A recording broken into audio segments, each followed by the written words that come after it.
আমরা মূলত স্যার যেটা বলেছেন যে 1 কিলোমিটার রেডিয়াসে যাতে গাড়ি প্রবেশ না করতে পারে, যেহেতু এখানে জনসমাগম ব্যাপক আকারে হবে, সেই জন্য মূলত 7টা আউটার পেরিফেরিতে রোড লাগিয়ে রোডগুলোকে বন্ধ করে দেওয়া হবে এখানে গাড়ি নিয়ে ঢোকা। এই 7টা স্থান হলো Shahbag crossing, Nilkhet, Shahidullah hall crossing, high court crossing, Kankharpul crossing, Palashi crossing এবং বক্সিবাজার ক্রসিং।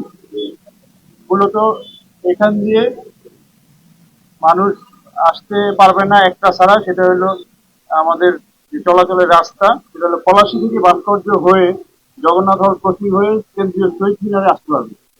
আবার এক্সিট পয়েন্ট হলো শহীদ মিনারে শ্রদ্ধা নিবেদন শেষে রোমানা ক্রসিং হয়ে দোল দপ্তর হয়ে অন্য দিকে বেরোতে পারবেন। এটা হলো এক্সিট পয়েন্ট। আর ব্যারিকেড পয়েন্টে আমাদের যথেষ্ট পরিমাণ ট্রাফিক পুলিশ সহ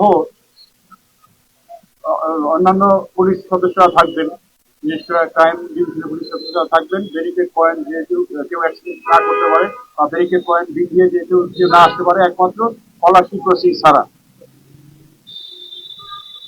আমরা নর্মালি অন্যান্য বার গাড়ি বন্ধ করা হয়, ব্যারিকেড দেওয়া হয় সন্ধ্যা 6টায়।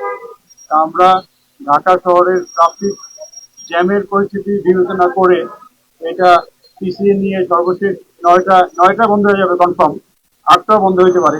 ডিপেন্ড করবে শাহবাগ এলাকায় কোনো কিছু হইলো কিনা, আন্দোলন বা অবরোধ হলে জ্যাম বেড়ে যাবে, ওইটা ক্লিয়ার করে আমরা বন্ধ করবো সর্বশেষ 9টায়।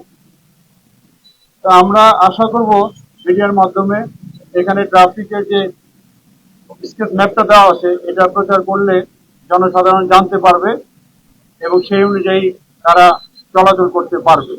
স্যার যেটা বলেছেন ইম্পর্টেন্ট পয়েন্ট, 12টা 1 থেকে 12টা 40 পর্যন্ত ভিভিআইপি মূল্যায়নের বিষয় আছে। এই সময়টা যাতে অ্যাভয়েড করে জনসাধারণ, সেটাও আপনারা বলতে পারেন। ধন্যবাদ সবাইকে। আসসালামু আলাইকুম।